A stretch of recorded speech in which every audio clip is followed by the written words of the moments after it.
All right, my next guest is Nate Grimard, who will be defending his NEF featherweight title at NEF 45 on November the 5th when he meets Billy Wilson. Nate, how are you? I'm good, man. How are you doing? I'm doing well. And let's just dive right into winning the belt because I was down there in New Hampshire and you looked really good. You beat Brandon in the second round via TKO. Some people just talking to some other, MMA lovers in the area felt like maybe you could have finished that fight a little bit sooner. Looking back at it now, like what's the thought process on that? Like, what did your team say? And, are you happy with what you did in there? Obviously, winning the belt is what's most important, but just give me your overall assessment. Yeah, I mean, I'm pretty happy with that performance. I thought it was pretty dominant. I went in there and honestly did what I was supposed to do. The plan was to strike with Brandon a little bit more, let my hands go, get the experience with the striking part. But yeah, I think I could have finished the fight in certain positions. You rewatch your film and you're like, oh, I should have done this, could have done that. But you don't give it in like during the moment, So yeah, I'm happy with what happened. We fixed the mistakes I made already in the fight, so I'm just looking forward to the next one. And he definitely is a very tough opponent. He hung in there. You had him in some really compromising positions there early on in that fight. What was the specific, I guess, outlook as to what your team wanted you to fix? You said you fixed those problem areas. What specifically were those? Yeah, I mean, I landed a lot of shots on him. I think I kind of had him like that Khabib ride almost on him, landing some huge shots, but he was covering up well, so he kind of just broke that down, saying this is what I should have done. Maybe trap the hand a little bit better, land some more powerful shots instead of these little tapping ones. I had him in an arm triangle at first as well, so we kind of went over that. How my foot got stuck, could have maybe went into mount. I just think I should have finished the fight in other ways besides as long as it dragged on for. So just fixing those small little things. Did you get a chance to talk to Brandon afterwards? And if so, what did you guys say? Yeah, he came up to me after we grabbed a picture and stuff. He was happy for me. Like he's a really good guy. He's tough. He's just kind of saying great job. But, I think we're gonna get some training in eventually as well. So yeah, I'm looking forward to seeing him go back in that cage. I want to see him fight and get a win too. Yeah, no doubt. And I mean, four fights in, man, you already have an amateur title around your waist. How good does that feel? I mean, you must feel pretty good at this stage in your career. Yeah, I mean, it feels real good. That was my goal, was to have that by the end of the year. COVID kind of played it off a little bit. Like we did as much as we could. We went down to Florida to fight twice. I earned a title shot down there, so I had options between fighting down there again or fighting for NEF and NEF goal. So once I had my first fight, so that felt really good to reach that small goal of mine. Yeah, no doubt. Tell me about the venue. Obviously, this was NEF's first time traveling outside of Maine, going down to New Hampshire. I mean, I thought it was an awesome venue. It was huge. My only critique, and I've been very open about this, was just how hot it was. I mean, that was the first thing that Matt Peterson said to me when we were in there. I mean, everyone was just dripping sweat. Did that affect you at all, or does that just get you more ready because you're going to be going in there sweating inside of the cage anyways? Yeah, I mean, I personally want it warm like that. It doesn't take much to keep your muscles warm and warm up in the back, break that good sweat. So me personally, it didn't affect me at all. But yeah, I get where, I mean, you or like other fans, where we're just like, oh, it's kind of hot, it's a little uncomfortable to be sitting here. What was the travel like and everything? I mean, it's something that you're not really that I mean, you're used to it. It's not something that you haven't done before, traveling to Florida. So like, did you have a lot of family and friends and people that made their way down there to support you? Yeah, I sold a good amount of tickets. A lot of people came down that I didn't think were coming down either. They bought tickets online. So yeah, once they introduced my name, I sounded like I had a pretty good pop. So it felt good to have some home crowd there. I've just had two fights in Florida where it's been nothing but silence with people down there. So yeah, it's good to have some people up. Yeah, no doubt. Run me through your mindset like on fight night when, before you're getting ready to fight, are you able to kind of kick back and watch the fights prior to, or are you too dialed into, getting ready for your fight?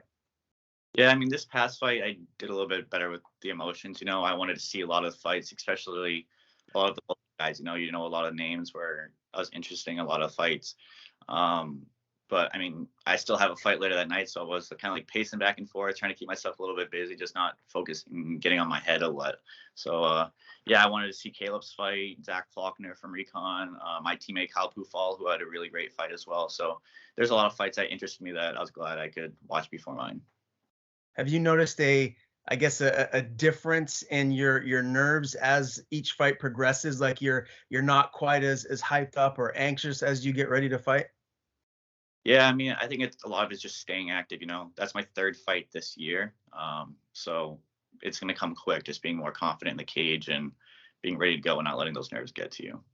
Yeah. Well, congrats on the win, man. Again, very impressive performance over a tough guy, and getting that belt is always the goal. So congratulations there. What has life been like for you since? I mean, I see you got the Nostos jacket on. I'm sure you've been getting the work in with all the guys down there. Yeah, I mean, my training hasn't really stopped. I took maybe a week and a half off from the fight. Kind of just had that little reset, but I've been staying in good shape. I'm expecting a really good fight for this next one that I'm super excited about. So that's been where the focus is mainly. Is I haven't really stopped. I've kind of just been in camp this whole time, and I'm still 5.5 weeks out. So yeah, I'm ready.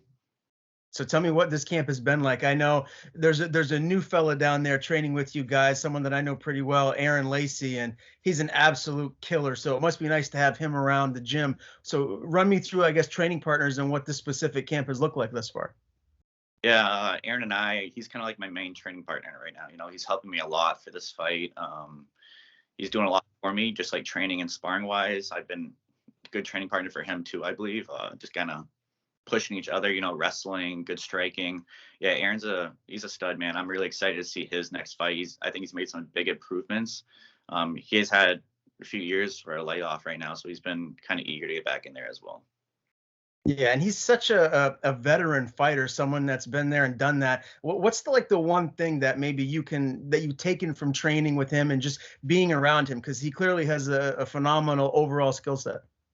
Yeah, I mean, that's kind of what the level I want to be at. So I'm looking up to Aaron a little bit, like training with him, the way he pushes me. It's like, all right, I'm ready for these amateur fights now if I'm training with a guy with a great record as a pro. We're really fortunate to have Aaron down there. He's bringing a lot of knowledge to the gym, and he's pushing all of our guys. How hands-on is Devin with you guys when you're in there, sparring or getting that work in? How often are you, really getting a chance to learn and be around Devin? Yeah, I mean, he's a great coach. He's always trying to be as hands-on as he can. He's just getting a little healthy. He just retired from fighting as well, so he wants to get his body right. So he's still recovering a little bit from some surgeries he has going on, but he's always holding pads, pushing each other. He's rolling every week, sparring with guys when he can. So yeah, he's a very hands-on coach. Yeah, it's nice to have someone like that in your corner for sure. And I know his wife, Carol Lynn, she has a fight coming up. If she hadn't already, I'm not sure the date, but she's just like a big ray of sunshine. Every time I'm around her, she's always smiling. She's always happy. Tell me a little bit about how she's looking thus far in her upcoming fight. Yeah, Carolyn's great to have around the gym. We refer to her as like the gym mom because she does so much for everybody. I'm really excited to see her fight. I haven't really been able to see her fight yet. Since I've joined the gym, she's been on and off a little bit, like that COVID hit and that fight with her got canceled. Hasn't been able to be rebooked. So she's really excited to get back in there and get that win. She's looking good. I mean, she's always getting better. She's sparring with top guys in the gym all the time, and she's pushing us too. So yeah, I'm confident in her, and I'm really excited to see her get that win. Yeah, and you mentioned COVID, man. I know up in my neck of the woods in the greater Bangor area, the numbers are through the roof. It's a little scary. It seems like we're almost going in reverse, which is what none of us want. What is it like down where you're at? Has things changed a little bit, or is it getting more, I guess, less access to go into certain places? Not really. I mean, I haven't really seen much change. Maybe like some businesses want you to wear a mask or anything, but like gym wise, they haven't said anything. Us or even like lifting in the gym. So I'm fine with that. Okay, well, that's good, man. And I wanted to get your take on, outside of just, regional MMA? Obviously, the goal is to, make it to the UFC. I mean, I would imagine that's the goal. It seems like any mixed martial artist that's really trying to get to that next level, the UFC is the top dog there. So, are you watching a lot of fights in your downtime? Like the UFC 266 was just this past weekend, and your weight class, the featherweight strap, was on the line. That was just an insane fight. Are you one of those, fighting junkies like myself that doesn't miss a card? Yeah, I mean, I'll watch fights every night after training, different guys too. I mean, it's good to always watch it like as a fan. I'll always be a fan of the sport, but kind of like studying those high level athletes, like watching their movement, their footwork. That's kind of why I've been more into as well. Like this past weekend, Volkanovski and Ortega, that was a great fight. I'm a big fan of Volkanovski. I think his movement's great. I think he's going to be champion for a long time. So yeah, I'm watching fights every night when I can. Yeah, and you're a little bit younger than me, so just tell me. I mean, growing up, George St. Pierre was like my idol. I love the guy. Is there someone in particular that you really look up to? Is it Volkanovski, or who else really stands out to you that maybe you don't try and emulate yourself after, but is maybe like your favorite fighter that you really look up to? Yeah, I mean, GSP honestly is kind of my favorite fighter. I think he just with his grappling base, his striking, he was pretty dominant as well. How he beat some people up. Yeah, Volkanovski, I'm starting to be a big fan of him. I mean, I've studied him ever since he's been in the UFC, but I think he's really good. Some other like undercard guys too, like the New England guys like Rob and Calvin. I always like studying them. Shane Burgos too. I like watching him just because he was a good grappler in his amateur days. Even in the UFC, he had some grappling wins. So now he's more striker. So I kind of like looking up to those guys as well.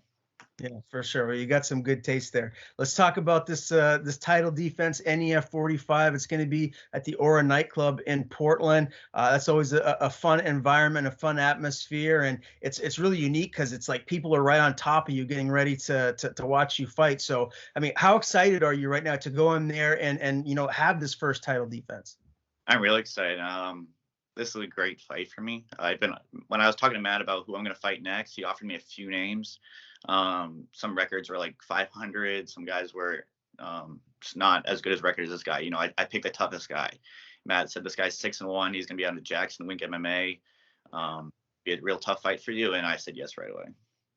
So tell me about Billy Wilson. As you said, 6-1. He last fought for XFC Young Guns, or UG lost. That was it was the only loss of his career. So when you look at him stylistically, what kind of a fighter is he? What kind of a fight do you expect him to bring to you come fight night?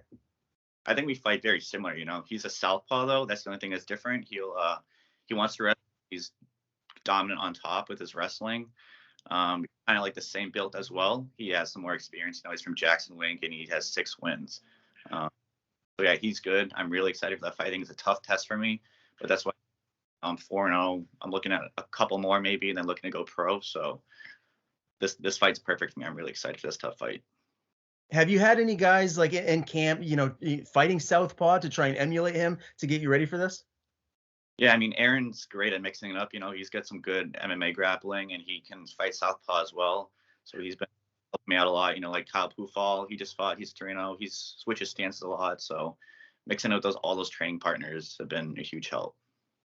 Yeah, sure. And as far as your prediction for this fight, I mean, you don't seem like the Conor McGregor trash talking type or anything like that. So I don't expect you to make some Mystic Mac prediction, but I assume you see yourself getting your hand raised. Like, do you think this fight, and being a tough guy, he's 6-1, is this going to go the duration? Or is this going to be the toughest fight of your young career so far? Or do you feel like you can get him out of there? Yeah, I think it is going to be my toughest fight as well, but I'm also think I'm the best I've ever been right now, and I'm only going to keep getting better and making those improvements on my technique and being comfortable in the cage. So I think it's going to be a dog fight, to be honest, but I got 5 rounds now. My cardio, I'm not going to be worried about that. I'm ready to wrestle a hard 5. So I think it's going to be just a dog fight, but I'm confident I'm going to come out on top of this fight. Yeah. So November 5th, we're still a ways out, but what's your weight right now? Yeah. I mean, I've been getting a little bit heavier. I'm a little bit over 160. I'm just going to keep growing and lifting, but I'll always make weight. I'm not worried about making the weight. It's just can't blow up too much. You still gotta cut all the weight you gain. So yeah, I'm not too worried about the weight yet. For sure. And have you sold a lot of tickets? Do you think you're going to have a big amount of support there come fight night? Yeah, I'd like to sell a lot of tickets. I haven't really sold many yet. You know, being 5.5 weeks, I haven't really posted much about the fight. But I'm hoping to. You know, it's a big fight. It's at Aura, which is a good venue. It's small, so it'll definitely get loud. Hopefully, COVID can allow whoever wants to go can go. You know, but yeah, we'll see. I haven't sold too many yet. All right. Well, we're still a ways out, man. So I'm sure that will change here very quickly. Nate, pleasure talking to you again, my man. Can't wait for this one. November 5th, NEF 45 at the Aura nightclub in Portland, Maine. Nate Grimard, Billy Wilson for the NEF amateur featherweight strap. Before I let you go, man, tell people where to follow you on social media, plug where you can sell the tickets, and, thank anyone you want. Yeah, man, thanks for having me. I appreciate it. Social media is just going to be Nathaniel Grimard on Instagram. Facebook's Nathaniel Grimard as well. Reach out to me anytime if anybody wants tickets, or they can grab them online. I want to say thanks to a couple sponsors I have already for this fight. You know, Hagen's Motor Pools out of Rochester. They just sold me a car, so shout out to them. And then KJ Bilodeau and Sons Construction out of Manchester. They've been a huge help for all my fights. So looking forward to putting on a show November 5th.